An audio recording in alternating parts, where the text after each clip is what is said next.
12-year-old Liana Carter had a voice that didn't belong in her small world.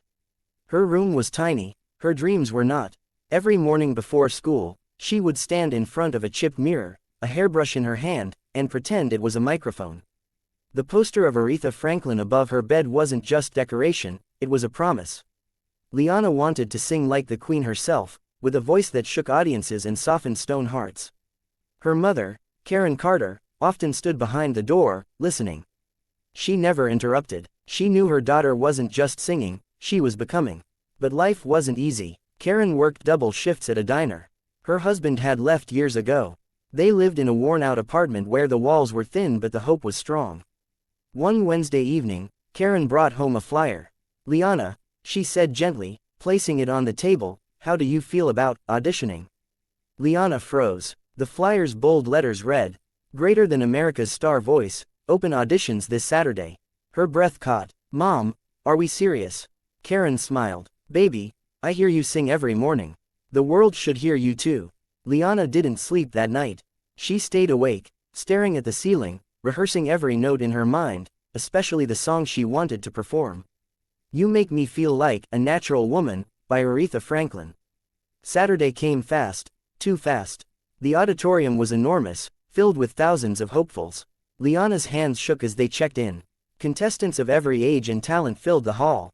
A beatboxer warming up, twin dancers practicing in sync, a violinist tuning their instrument, a girl holding a puppet, a boy juggling oranges, and Liana, clutching her mother's hand.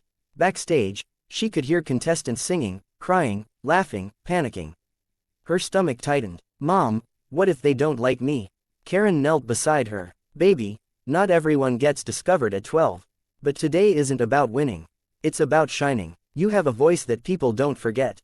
Something eased inside Liana. When her number was called, number 14,703, she stepped into a bright hallway leading to the stage.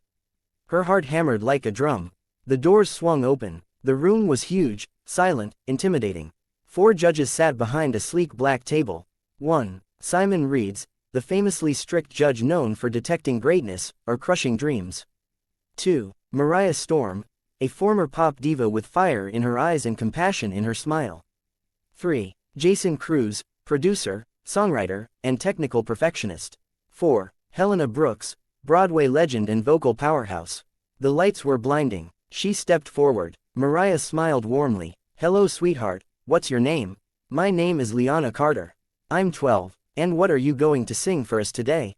Helena asked. Liana took a shaky breath. "A Natural Woman," by Aretha Franklin. The judges raised their eyebrows. Jason leaned forward. "That's a very big song for a 12-year-old. Liana nodded nervously. I know, but I've been singing her songs since I was little.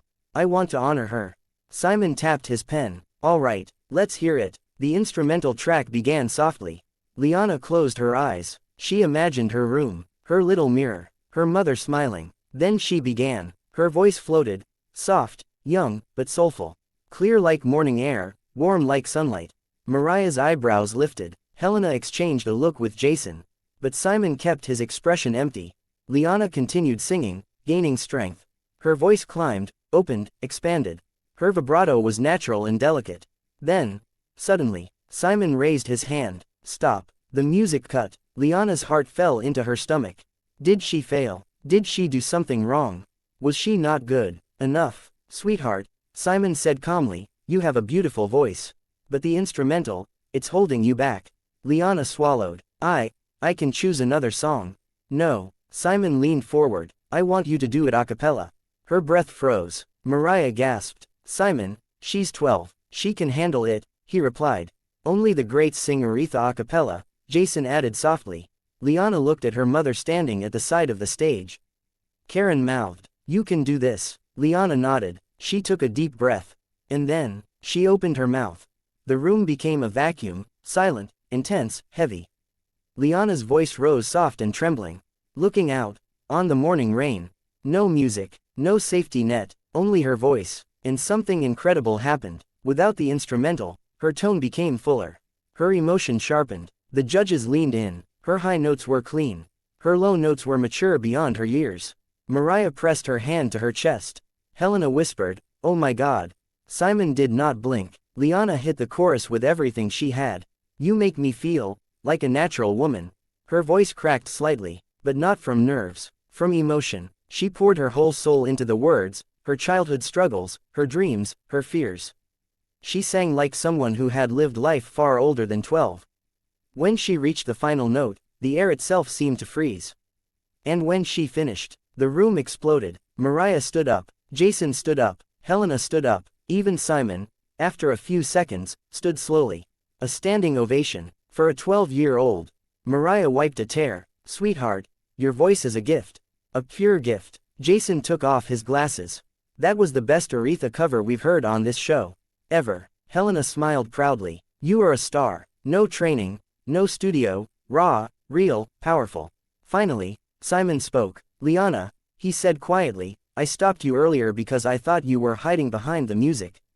But acapella, he paused. You're not just a singer. You're an artist. Liana's eyes filled with tears. Then the judges said, one by one. Yes, yes, yes. Simon leaned forward. My vote is the easiest one of the day. He smiled slightly. Absolutely yes. Liana covered her mouth, sobbing. She had made it, and the story continues in many more chapters.